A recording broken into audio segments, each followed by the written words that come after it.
happening. Okay, and then on the Red Sea, you mentioned that joint statement that came out today, and that Singapore has added their names to that as well. Yeah. But that is just 13 countries total. That's smaller than the 44 that issued a statement in December, and countries that you would think would be on that list, like France, are not. Is there a reason why that's not a broader group of countries that signed on?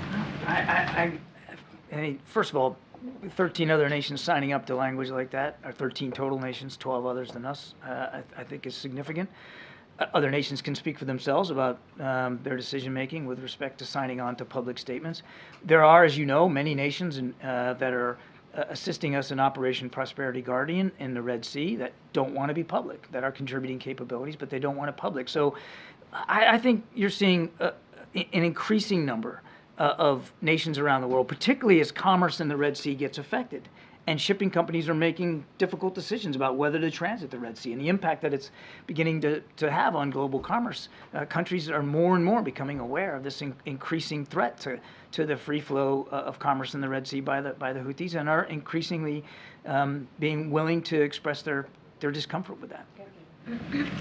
John, thanks so much. Is it the White House's view that the elimination of Hamas is an attainable goal? What we've said before is, well, first of all, the Israelis should speak to their military goals. We have said that we absolutely believe they have the right and responsibility to eliminate the threat that Hamas poses to the Israeli people. Now, they have said for themselves, Peter, that the way they're going about that is really targeting infrastructure, tunnels and command and control nodes, as well as leadership. It is not that unusual or different approach than we took ourselves in places like Iraq and Afghanistan, going after the leadership network. Now, you can certainly significantly degrade a terrorist organization's ability to operate, train, and conduct attacks by going after its leadership. You are probably not going to eliminate the ideology which underpins that group, and we've seen that in Al-Qaeda, ISIS, other groups. So let me be clear, there is a difference between language the U.S. has used in the past with the language degrade, to try to degrade the leadership and the ability to attack. So does the U.S., just to be clear, I understand Israel's role in this, does the U.S. believe the elimination of Hamas, though, is an attainable goal? We believe that it is absolutely an attainable goal for the Israeli military forces to degrade and defeat Hamas's abilities to conduct attacks inside Israel. It can be done militarily. Are you going to eliminate the ideology? No. And are you likely going to erase the group from existence? Probably not. But can you eliminate the threat that Hamas poses to the Israeli people? Absolutely. Okay, let me ask another question if I can. We've been talking about the Houthis here. We heard from Mayorkas and some of these other companies that obviously the Danish shipping giant that paused its operations in the Gulf of Aden and in the Red Sea. A lot of other shipping companies are either pausing or rerouting right now. How concerned is the United States that these shipping companies may be pausing or trying to find other routes or revisiting that region altogether right now, given the impact it could have on the United States in terms of supply chain, inflation, whatever else? Well, if we weren't concerned, we wouldn't have stood up an operation in the Red Sea now consisting of more than 20 nations to try to protect that commerce. The Red Sea is a vital waterway. A significant amount of global trade flows through that Red Sea, and by forcing nations to go around the Cape of Good Hope, I mean, you're adding weeks and weeks onto voyages, and untold resources now, expenses have to be applied in order to do that. Plus, it's just a more dangerous journey. So obviously, there's a concern about the impact on global commerce. Is this a pocketbook issue that Americans could be concerned about, given the supply? We haven't seen that effect yet. At risk of being? It would depend on how long this threat goes and on how much more energetic the Houthis think that they might become. I mean, right now we haven't seen an uptick or a specific effect on the U.S. economy, but make no mistake, it is a key international waterway, and it can have an effect on the global economy. Thank you, Karine. Thanks, John. To follow up on the eradication of Hamas, does the U.S. know how many more members of Hamas are left to eradicate? We have estimates. I'm loath to put the numbers out there right now because they are just estimates. But Hamas still has a significant force posture inside Gaza. Is there any way you can characterize the progress that's been made in terms of percentage? How is Israel done, basically? If you're, if it's their operation, obviously you're keeping track of progress. I've been trying real hard not to give them a report card here, and I think that's a wise thing for us to do, is to refrain from analyzing and armchair quarterbacking their military operations. They themselves have said that they have targeted and been successful against a range of leadership of Hamas, certainly at the brigade level and higher. And remember, these guys are organized like a military. It's not just some ragtag group of terrorists. I mean, they have a pretty sophisticated military underpinning and structure to them, and they've gone after quite a bit of those leaders. They've gone after a lot of their mid-range and lower-level fighters as well. I think I'm going to let Israel characterize how they've been doing, but they have, without question, let me just say this broadly, they have had an effect on Hamas's ability to command and control itself, to resource itself, and quite frankly, to lead their troops. And just one quick clarification on the airstrike in Lebanon. Is the U.S. assessing to try to determine who is responsible for that? For which one? The airstrike in Lebanon that killed the Hamas leader. I'm not aware of any efforts of the United States to assess that or to analyze that. We certainly weren't involved in any way whatsoever.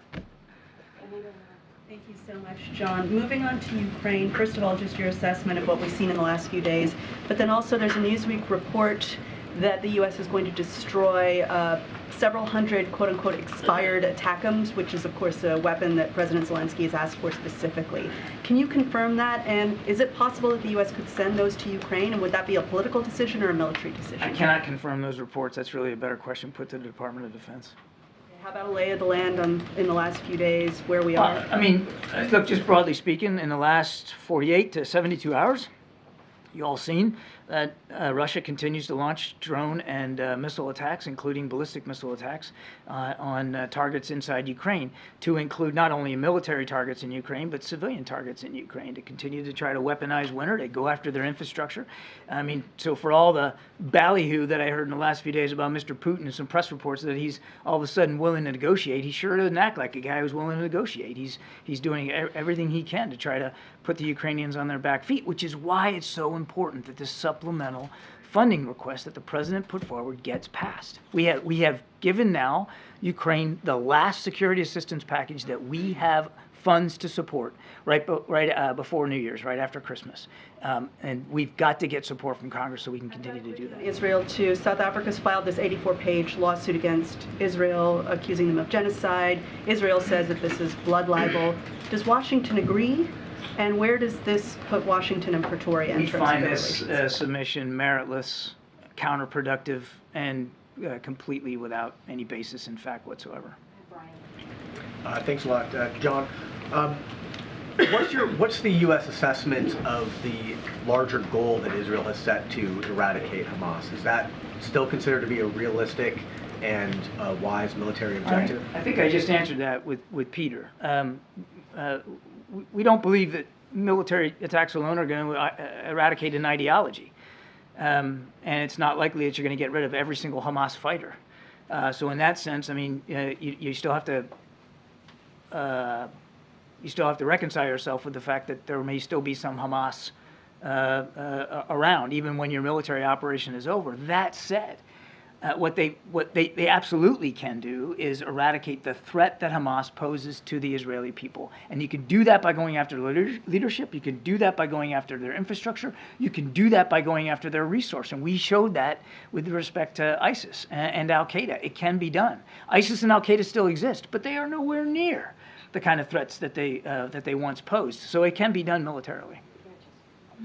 A couple more on Israel. Maybe this came up on Jake's call, but do you guys feel like you have any path forward on Israel's decision to withhold tax revenue from the Palestinian Authority? And then do you have any reaction to the Supreme Court and Israel striking down the judicial reform package that the Prime Minister put forward? I know the President has weighed in on it previously. Yeah, I don't have any update for you on the tax issue. And on the judicial reform, we are going to be careful that we don't comment on the internal workings of a fellow democracy. What the president has said before stands today, which is, we want to see that as a vibrant democracy, any changes that any governance changes that our Israeli counterparts try to pursue are done with the broadest base of public support possible. And then, sorry, just real quick, before the break, Karine talked about a possible regulatory review of the Japanese purchase of U.S. steel, but I'm wondering if there's a national security component to that review, and if NSC or if you're aware of anyone on the national security side looking into it, As far as I know, there's no updates to that review, and obviously anything like this, I mean, we carefully evaluate the degree to which there is a national security component, and we'll do that in this case, but I don't have an update for you. John, can you give us an update on the hostage situation in Israel and the kind of the status of the talks with the Qataris and others to move that forward? Is it the U.S. opinion that it's at this point pretty much stalled, or is there some hope of reviving that in the near future? Well, there's always hope, and we're not going to stop hoping to try to get all those hostages home. What I can tell you is that the conversations are ongoing, they're real, and we are pursuing them with the same sense of energy that we were, a month or two ago when we were able to get some 50 hostages out. I would tell you that I don't have any specific progress to report today, but we're not gonna stop talking about it. We're not gonna stop working on it, and we're not gonna stop engaging our partners. Are there any new talks scheduled with McGurk or anybody else in the region? There have been ongoing communications. I mean, I don't have anything on Brett's schedule to speak to specifically today. I think you can expect that he will be, as he has been, constantly engaged on this, as will David Satterfield on the ground. But it's an ongoing conversation. Just following up on that, John, when Prime Minister Netanyahu said yesterday that Hamas had given some sort of ultimatum on the hostages front, do you know what he was referring to? I don't. On a separate topic, I wonder what you made of Hassan Nasrallah's speech today. We are not scared of war. Does the U.S. hear that as escalatory or pretty consistent with what we've heard recently? I think we're going to judge actions and not words.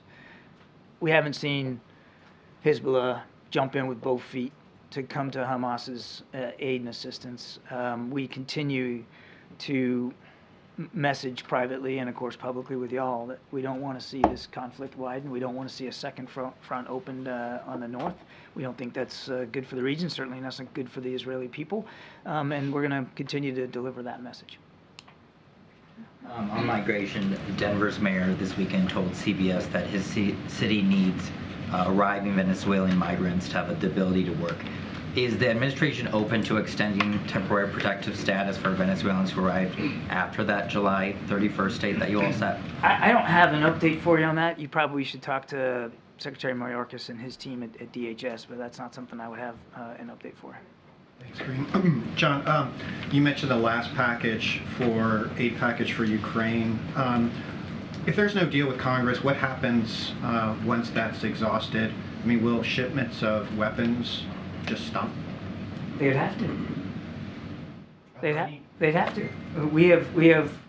The president signed out the last security assistance package for which we had replenishment authority funds. That's it. We need the supplemental passed so that we can provide additional security assistance to Ukraine. Now, there's always a lag of days, if not weeks, each time we sign out one of these packages. So the things that were signed out on the 27th have not all been delivered to Ukraine. That will come in coming days and weeks.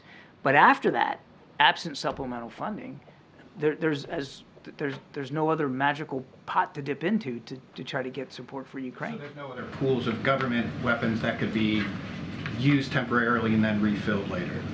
I'm not aware of any Band-Aid fix that can be done. I mean, I don't want to get ahead of the decision-making process here. I mean, we're going to do what we can to continue to support Ukraine. But in terms of the kinds of security assistance that we've been able to provide and the frequency with which we have provided it every 2 weeks, that ended on the 27th when we submitted our last one for the year, the last one that we had funding applied to. Thank you. A follow-up on a question. John, you just said that you have no indication that Israel is behind the assassination of Saleh Haruri. But Israeli cabinet ministers and Israeli officials are on the record saying that they are going to go after Hamas leaders. They're going to assassinate them just like they did in the 70s after Munich. So do you dismiss what they're saying as maybe it's not their My comment was nothing responsibility? about, nothing to dismiss anything they said. I was asked a simple question: do we have evidence that Israel was responsible for it? And I said we didn't. Now, Israel, as I've said before, has a right and responsibility to go after the threat that Hamas poses, which means they have a right and responsibility to go after the leadership of Hamas. Now, as I've also said many, many times from the podium, we expect that they'll do that in accordance with international law. A question: yesterday, the State Department condemned the statement of two Israeli cabinet ministers calling for the displacement of Palestinians. Yeah. And I'm sure that's a position of the White House as well. It is. But practically, how do you enforce that? You have so much leverage over Israel. Apart from condemnation, what practically can you do to stop this plan? Because Netanyahu defiantly challenged the White House when it comes to a state solution and other issues with Well, first- keeping soldiers in the northern part of Gaza. First of all, I don't think we can call it a plan. These are comments by two cabinet officers. That doesn't constitute an Israeli plan to relocate people out of Gaza. So I don't think we should get ahead of where we are right now. And you're right, that statement does speak for the United States government and for this administration in terms of our complete refusal and rebuke of any forced displacement outside of Gaza of any Palestinians. We have made that clear to our Israeli counterparts in private sessions. We certainly have made that publicly, and that's not going to change. Thank you, Karine. Admiral, back to Ukraine for a minute. It was well chronicled earlier in the war the heavy losses the Russian military took in terms of equipment, firepower, and such. In the wake of this recent barrage, though, launched on these Ukrainian cities, what is the current U.S. assessment of just what the Russian military's currently capabilities? Interesting that they have to keep reaching out to other countries to shore up their inventory of artillery shells and missiles and, of course, drones. A lot of these drones that were launched in the last 72 hours were Iranian-made or Iranian-designed drones. We know that this war has had an impact on Mr. Putin's war-making capability, particularly when it comes to munitions, artillery, drones, missiles. We also know that he still has a sizable amount of his Air Force available to him, a sizable amount of his ground mechanized capability available to him. And of course, while his Navy has been challenged in the Black Sea, it's really only been the Black Sea fleet that has been affected. He also has an advantage in manpower because Russia is just a bigger country. And he doesn't have to, unlike President Zelensky, he doesn't have to answer to the Russian people about mobilizations and taking prisoners out of jail cells and putting them on the battlefront. He has gone through an enormous amount of manpower in the last 2 years of war, and we know that he's going to continue to try to throw manpower at it. All that said, Jonathan, that's on the plus side of the ledger for him. On the negative side of the ledger, command and control in the Russian army is still abysmal. Morale, leadership, absolutely at the dirt floor. They are still heavily reliant on long-range kind of strikes because they got that available to them. When they engage the Ukrainian forces on the ground, they're not having much success. For this so-called ballyhooed counteroffensive that they were going to launch themselves, they've really achieved nothing in recent weeks and months. This is a military that still has not really learned the lessons that you would think a modern military would learn after 2 years of war. In the back, way in the back. In the back. Yeah, Admiral, you said that the United States doesn't want a second front, and you also said that Israel has a right and responsibility to go after Hamas leadership, but isn't the United States and the President, aren't they exactly widening and escalating this, given the fact that the U.S. is supporting chasing Hamas leadership outside of Gaza? I mean, the fact that it's going into Lebanon, a sovereign nation. Again, your question is presuming an awful lot, and is presuming that I said things I didn't say. I'm not confirming that the Israelis took this airstrike. I would refer you to them to speak to their military operations. I did. Nevertheless, I'm not confirming that they took this strike. They have a right and responsibility to go after Hamas leadership, and we expect that they'll do that in accordance with international law. Nothing's changed about the fact that we don't want the conflict to widen. I mean, heck, my opening statement was 4 or 5 pages worth of talking about all the kind of capabilities that the president's putting in the region to prevent that very outcome. Okay, so let me follow up on that then. Given the Red Sea patrols, we knew in advance of those being set up that the Iranian defense minister said very clearly, nobody can make a move in a region where we have predominance. The United States knew that, set it up anyway. Is that not being seen as a provocation? If you know that Iran sees that as a provocation, you take the action anyway. Well, that's certainly turning things on their upside down, isn't it? Wouldn't you consider provocation launching ballistic missiles and drones at commercial? Wait, let me finish. Wouldn't that be considered provocation? Targeting innocent merchant shipping and innocent merchant sailors? That's a provocation.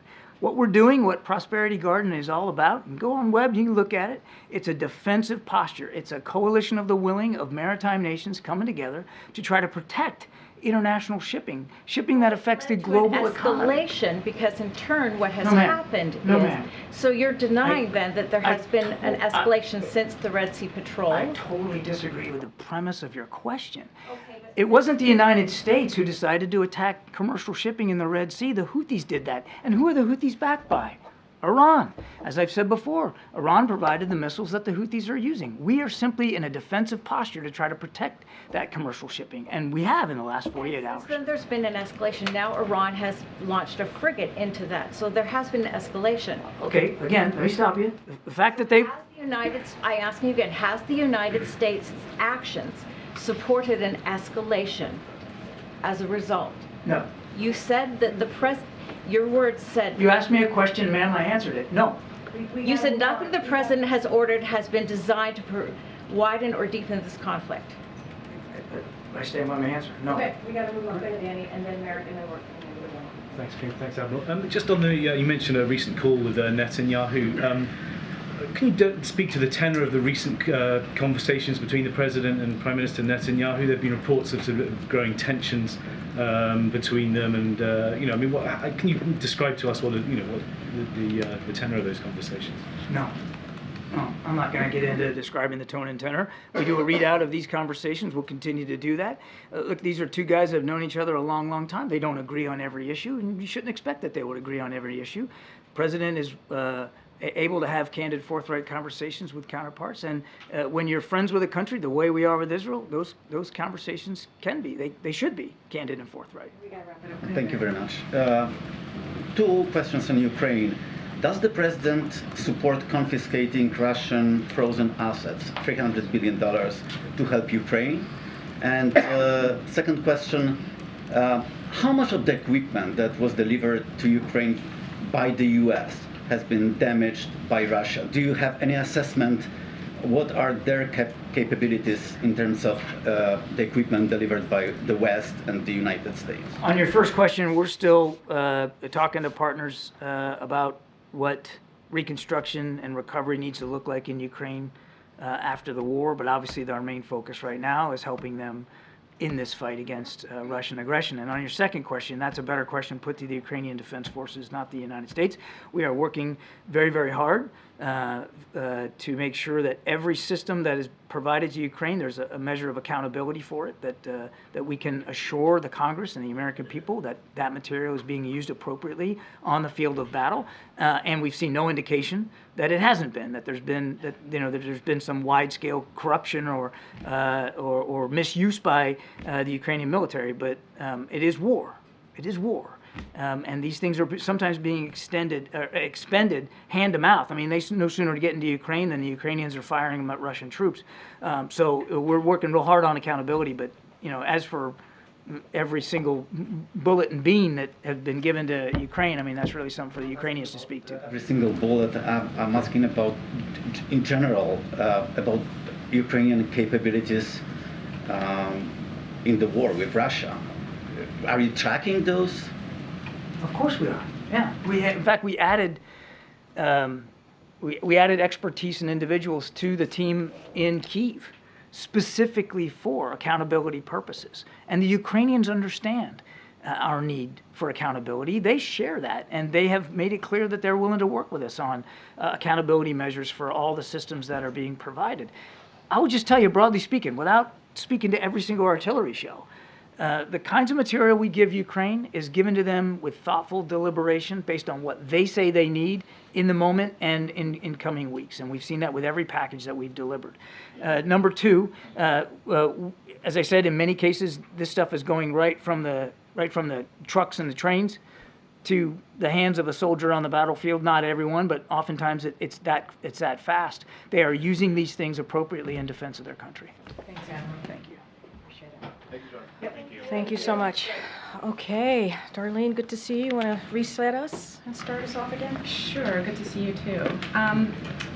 For the first time in the U.S., there are wind turbines that have sent electricity to the grid. There's a wind farm off the coast of Massachusetts. It delivered some power just before midnight on Wednesday. It's a project the Biden administration had signed off on, and I was just wondering if the president supports this kind of energy. Is he aware? Any reaction that you can share? So I don't have a reaction for you at this time. I would have to get back to the team, and I certainly have not spoken to the president about this particular issue. As you just stated, that is something that we are, when it comes to wind turbines. You've seen the president visit many manufacturing factories where they are certainly leading with that and manufacturing those wind turbines. So certainly that is part of our climate change, certainly initiative, clean energy. So that's certainly something that we have been very much backing and supporting, but that particular issue I have not touched base with the president about. And then two other quick ones. Will the president have a public schedule tomorrow or Friday? I don't have anything at this time for you. As you know, he will be traveling on Saturday for January 6th to Pennsylvania. That is something that the campaign is putting together. So if you have any specific details, we'll certainly make sure that you reach out to them. Just don't have anything else on his schedule for the next day or two. And is there a list of the scholars and the historians that the press office said he had lunch with today in the lead up to the January 6th? I don't have a list to share at this time. For folks who are not tracking, this afternoon the president met or had lunch with a group of scholars and historians to discuss ongoing threats to our democracy, whether here and also abroad.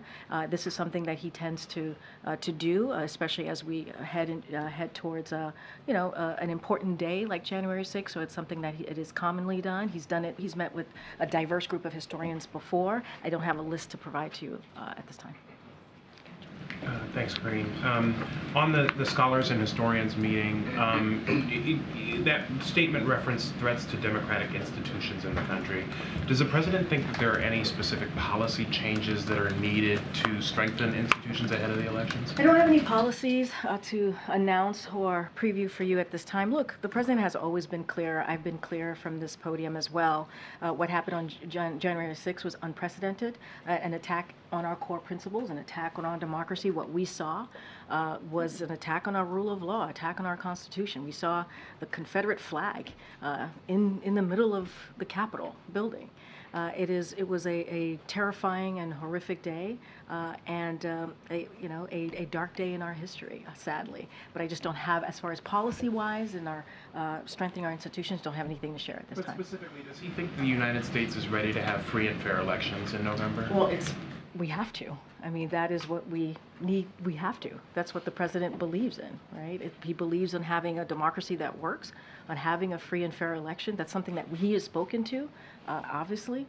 But I don't, as far as our policies for our institutions, announcing any new policy, I don't have anything just announced at this time. But clearly, that is something that the different agencies who are involved are certainly making sure that we get to a place that where Americans are able to vote freely in November. And do you have any reaction to the new data out of Treasury that the national debt has hit a record $34 trillion?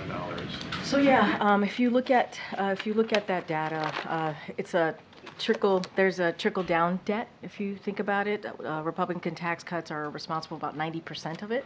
Of the increase in the debt as a share of the economy over the last 2 decades, excluding emergency spending.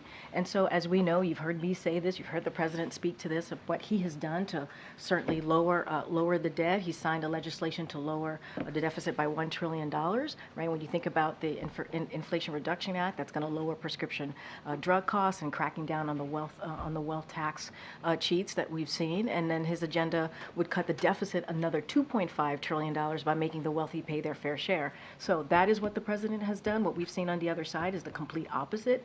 What they've tried to do is continue to give a tax break to the millionaires and the billionaires, and that what they have actually put forward would add more than $3 trillion to the debt. So that's what that data shows us, and that's what we have done to try to make sure, and the president has been very, very deliberate about this, to make sure that we do everything we can to certainly deal with the debt.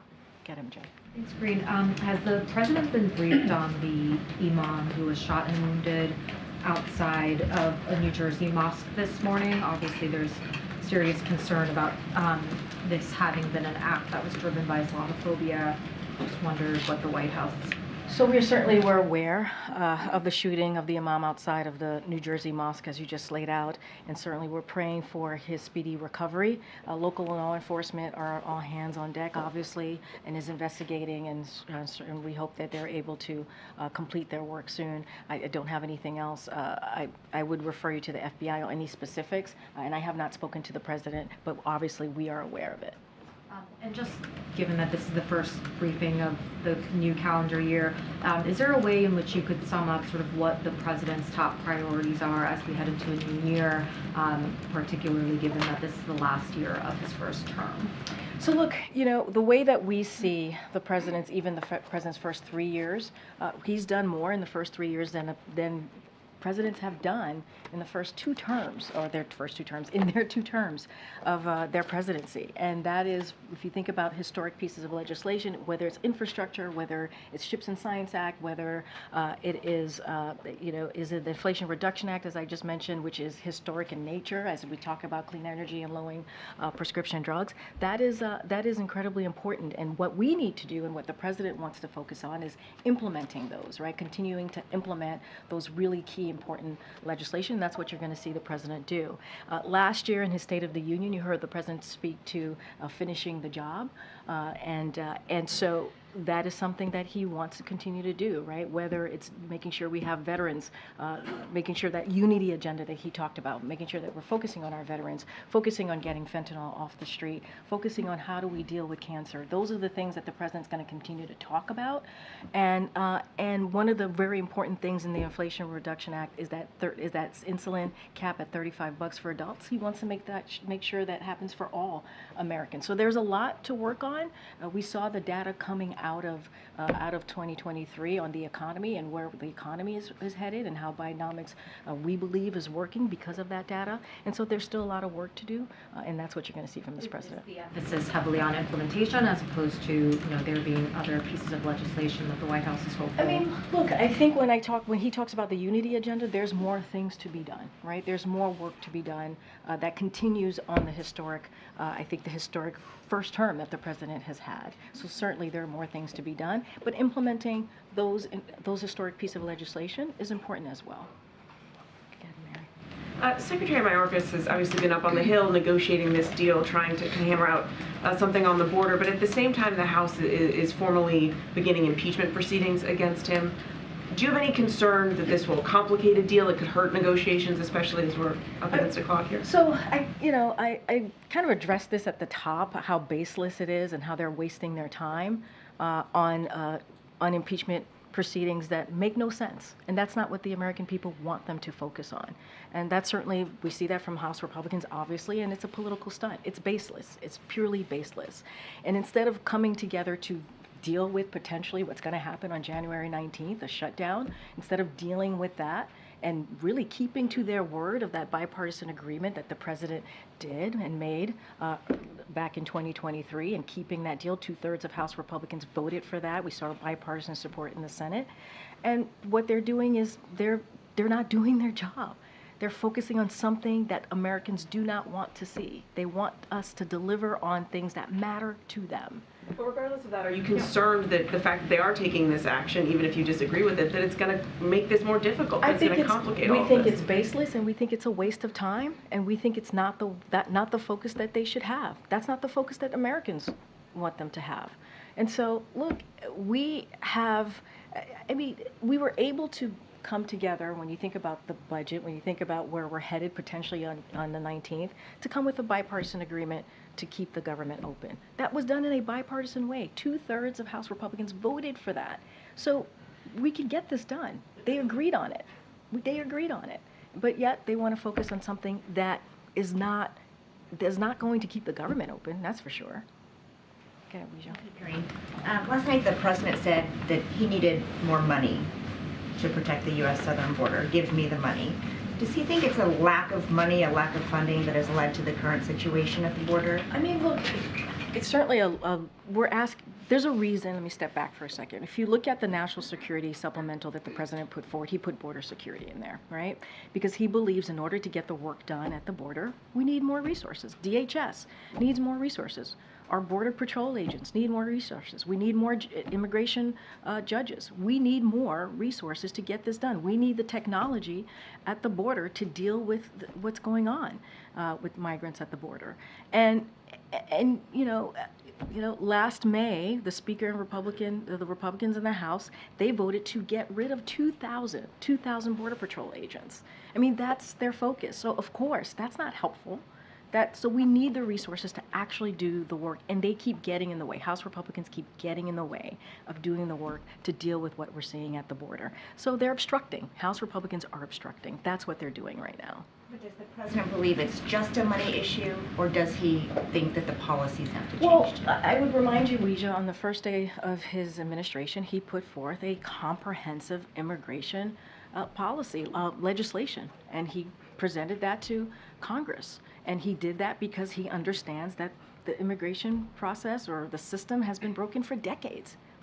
So obviously, we need to change policy and work on policy to deal with a broken system. So it's both. It is, and that's what you've been seeing from the Senate side. Both Republicans and Democrats have been talking and negotiating for the past couple of weeks on how to deal with the border situation, border security, and it's been a policy conversation and a funding conversation. So it's both. And does he have any New Year's resolutions? I don't have the president's New Year's resolution. I think what I will say is that the president wants to continue doing the job that he has said that he's going to do on behalf of the American people. That's what we have seen him do the last 3 years. I've talked about the historic piece of legislation that's actually going to deal with health care, going to deal with veterans' health, right? Going to deal with clean energy and climate change, going to deal with key issues that matter to the American people, Bidenomics, making sure that the economy works for all, we're building the middle class. Those are the things that the president's going to focus on. Go ahead, Justin.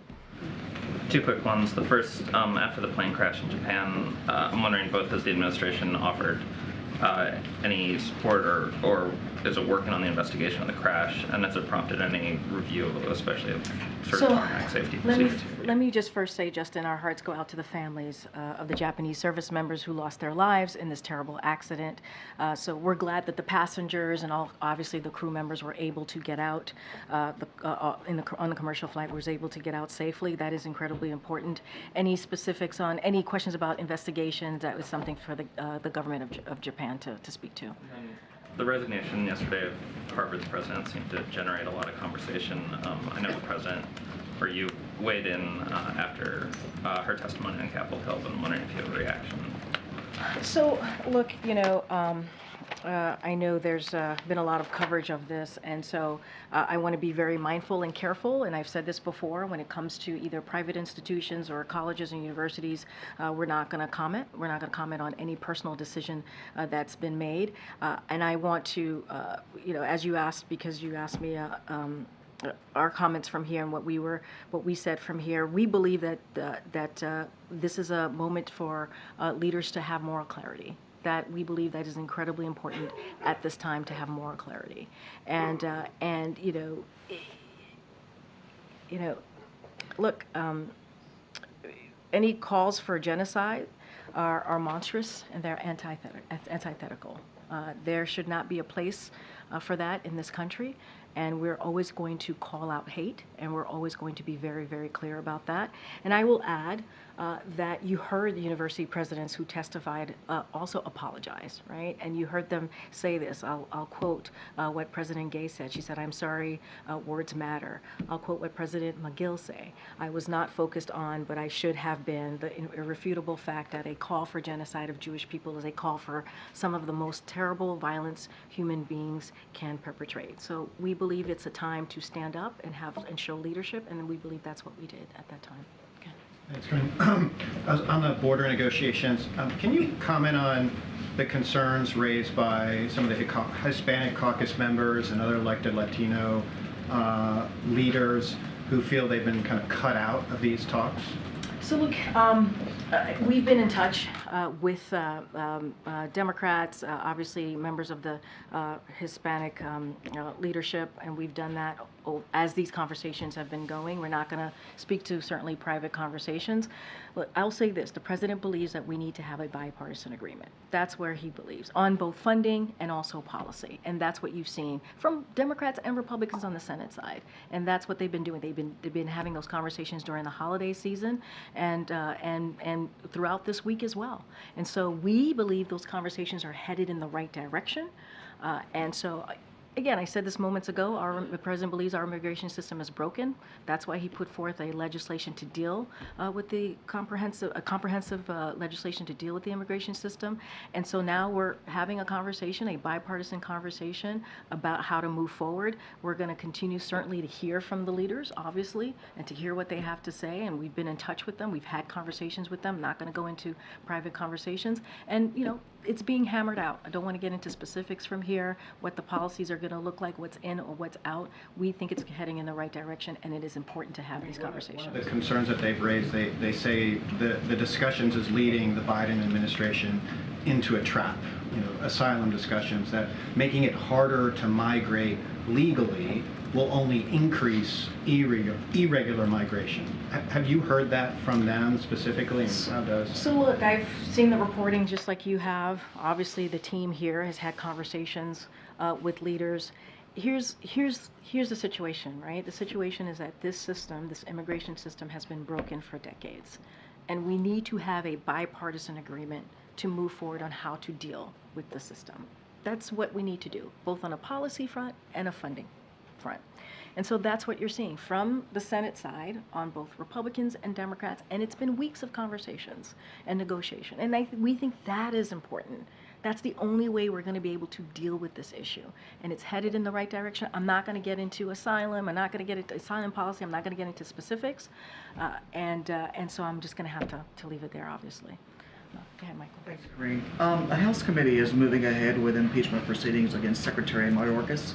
There's a hearing scheduled for next week. So I'd just like to get the White House response. And also, just to clarify, does the president still have confidence in the secretary? Absolutely, the president has confidence in the secretary. I think, and I've said this moments ago. I said it at the top as well. We believe that what they're doing, the House Republicans are doing with this impeachment inquiry, is baseless. We believe that it's a political stunt, and we believe there's no time for that right now. There are things that the American people want us to get done, and that's what they should focus on.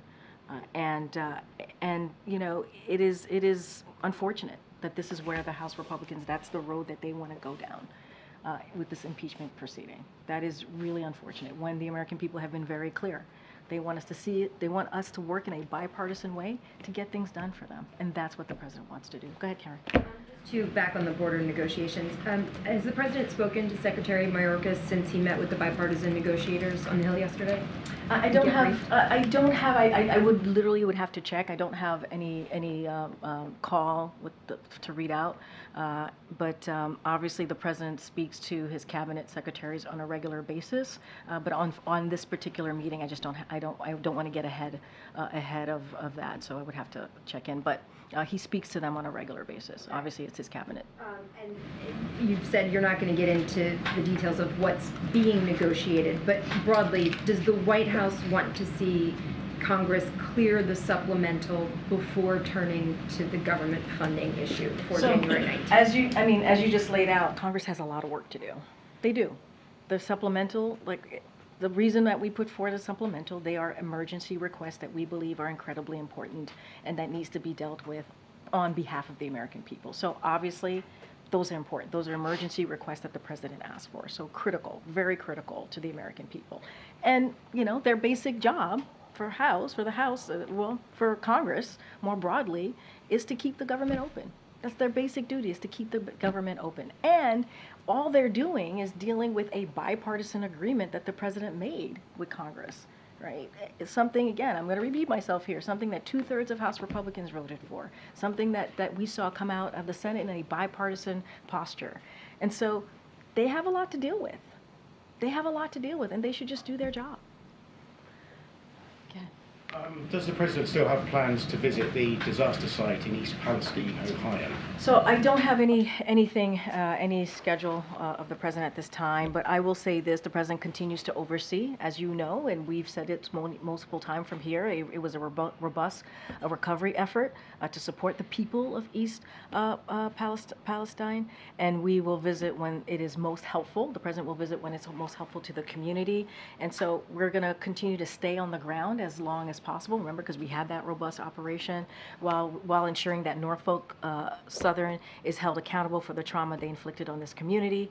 But in the meantime, this is another thing. I was just asked about Congress, the supplemental and the budget. This is another thing that we want Congress to act on. It is important that they do their part to enhance rail safety. That is something that Congress has to do, and they have to do it by passing a bipartisan Railway Safety Act. That is something that they need to get to. But the President's going to continue to be there for the community, as he has been for the past several months. And Argentina has reported 3 foreign nationals, Syrian and Lebanese, arrested on suspicion of plotting a terror attack. Is that something the US is monitoring? Does it raise concern levels here? I don't have anything for you at this time. Go ahead. Federal debt, I want to ask you about. So I heard you blame the Republicans for the federal debt, but President Biden has been in office for 35 months, and over the past 3 months, the U.S. has added $10 billion per day to the federal debt. So, and that's not turning around. So is there a discussion here about cutting spending then? Republican tax cuts are responsible for 90%. 90% of the increase in the debt. 90%. That is something that Republicans are responsible for. What the President has done, and you've heard us talk about it, I just talked about this, he's put forth legislation like lowering the deficit by $1 trillion. And that's part of the lowering prescription drug costs and cracking down on the wealthy tax cheats. That's what he's done. You know, $1.5 trillion, again, another way to lower the deficit, and that is through wasteful spending on special interests like Big Pharma. The President beat Big Pharma. That's what he was able to do last year because of the policies that he has put forth. And meanwhile, yeah, you know what? The GOP, or congressional Republicans, what they want to do is they want to continue with their Maganomics. What they've proposed will add $3 trillion to the debt. That's the numbers. You're a data guy. That's the numbers. That's what we have seen. Real quick, also on the border, the Vice President is in Los Angeles. Went to Los Angeles to Las Vegas today, and the House Speaker is along the border. Does the President still have confidence that the Vice President can get to the root causes of the migration to stop the flow? The President sees the Vice President as a partner. She's a partner with him on all of the successes that we have seen, what we've been able to do the first term in this administration, the first 3 years of this administration. I just listed out historic pieces of legislation that we've been able to get done, whether it's lowering prescription drugs, whether it's dealing with veterans care, whether it's dealing with climate change, whether it's Bidenomics dealing with the economy. That is something that he has done in partnership with the Vice President. So he has all confidence in her and will continue to do so. He has confidence in the Vice President. I answered your question. Go ahead. With the additional indictment of Senator Menendez, does the President think the senator should resign? That's up to him. That's a decision that he needs to make. And obviously it's a serious matter. And he thinks it was the right thing that he stepped down as chairmanship. As anything else to your question, that's something for the senator to decide on. Broadly, though, does the President trust the senator? And has the senator been cut off by the White House, like communications at all? I'm not going to get into any private discussions here at the White House, but that is something, as it relates to him resigning, that is something that the senator has to deal with. Go ahead. You mentioned the immigration proposal that the president put forward a few times. Are there any pieces of it that the president is now pushing for in these border talks? I'm not going to get into negotiations from here. Why is he not actively pushing for any parts of it? I didn't say he wasn't. I'm just saying I'm not negotiating from here. Thank you, Karine. A couple weeks ago, you had said what we're seeing at the border isn't unusual, but in the month of December, there were more than 302,000 migrant encounters, the highest total for a single month ever recorded. So does the administration concede that what we're seeing now is unusual? What I said was, to be exact, is that what we're seeing at the U.S. is ebbs and flows in how many migrants arrive at the border. It's something that happens every year. It ebbs and flows. And it's fueled by efforts of smugglers to encourage irregular migration. And I will add, since May 12th, DHS has removed folks who have been here illegally, who were not here on a legal basis, about 460,000 people that they've been able to remove. That's what I said. Every year we see an ebbs and flow, and that's what we're seeing at this time, and which is caused by misinformation and disinformation from smugglers. Well, ICE reported that they only deported 142,000 in all of fiscal year 2023. December had more than double that cross in just a single month. So how is that really a measurable consequence? Since May 12th, DHS has been able to remove and return over 460,000 individuals who did not have a legal basis to be here. That's what DHS has been able to do since May 12th. And I will remind you, that just last week we had Homeland Security Advisor Sherwood Randall and Secretaries Biden and Mayorkas meet with the Mexican government just last week, and it was a productive conversation. And we believe that the President of Mexico has taken significant enforcement actions, and we are starting to see the results. And so a lot of this is diplomacy, right? A lot of it is having diplomacy. A lot of it is enforcement. I just laid out how last May, while DHS was starting to remove folks who were not here on a legal basis, you had House Republicans voting to get rid of 2,000 Border Patrol agents. That's what they were doing. So we're trying to deal with the issue, and we get it. It ebbs and flows every year. We get it. We understand what's happening at the border. That's why there's negotiations happening on the Senate side with Republicans and Democrats to deal with this issue. Dealing with the issue as the administration's also fighting to keep up, to remove razor wire along the border that is intended to keep, this surge lowered, to keep people out from crossing illegally. Governor Abbott's razor wire does not prevent. It does not prevent non-citizens from unlawfully crossing. That's not what it does. If anything, it puts at risk, it puts the lives of the Border Patrol at risk. It puts them in danger. That's what the razor wire does. And that's what the Governor Abbott is doing. Again, a political stunt that doesn't actually fix the problem and puts Border Patrol agents fixing it right now. Well, I just hope, but sure, a temporary solution, obviously. But I guess the reason that I'm coming Jackie, to it from this perspective is because it puts Border Patrol. It puts them in a difficult position, right? I hear you. But when you're talking about the impeachment proceeding, for instance, as baseless, and you have, Democrats calling on the administration to do more. You had the mayor of Denver today saying that Denver has become the highest city per capita for migrant recipients in the country. You've had mayors in New York and Chicago begging for more federal help, saying that the administration is not answering them. And then you have Texas saying that they've had to take measures into their own hands because the administration isn't enforcing existing laws on the books. The numbers keep going up. You have, records being shattered every month. A population bigger than the size of Seattle coming in since October. And I understand where you're coming from, but in the meantime, when there's really not been any progress, and you always talked about how this has been an issue for decades, what is the administration doing right now to actually improve the crisis at the border? We have House Republicans that's literally blocking the president's effort to do something. That's what they're doing. They're playing political games. They're doing political stunts. Literally, House Republicans themselves voted to decrease the amount of Border Patrol agents by 2,000. They're getting in the way and they don't want to help. But we are glad that we are working with Senate Republicans and Democrats in a bipartisan way to come up with a bipartisan agreement to deal with the border security. That's what we're seeing. Those negotiations have been going on. They're continuing this week, and we really do hope that we come to a place where we can talk about a bipartisan agreement where we can deal with the funding and the policy. And you know, House Republicans are getting in the way. That's what they want to focus on. That's where they see there could be the most effective. And that's not what we believe. That's not what the American people want. Go ahead, Peter.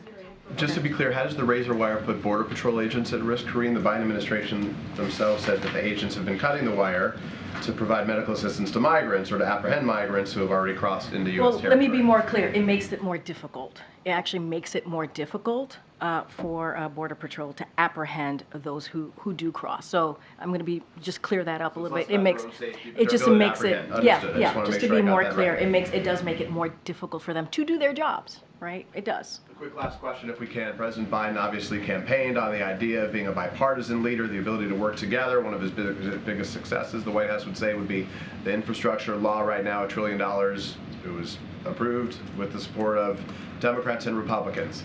Right now, there's a new Republican House Speaker. President Biden hasn't had a one-on-one meeting with him yet. Many weeks have now passed. Is there any indication when that would happen, and what's precluding the president from saying, Speaker Johnson, come to the White House, let's sit down and talk about this?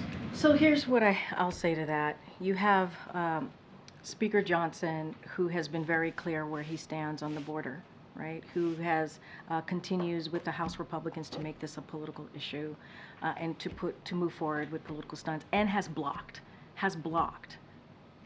any efforts for the president to deal with the border. That's what we've seen. That is what we've seen from the speaker. Now, the president has been able, with his team, right, to have a bipartisan conversation and negotiation with senators, Republicans and Democrats. That is a good thing. That is a good thing. We think those negotiations are headed in the right way as we talk about border security. And, you know, we are hopeful. We are hopeful that we'll come to a place that we are dealing with an issue that Americans really care about. And that's where we are, Peter. That is where. I don't have anything to read out to you, but that is the playing field that we're seeing right now. That is. Thanks, everybody. I'll see you tomorrow. Thank you.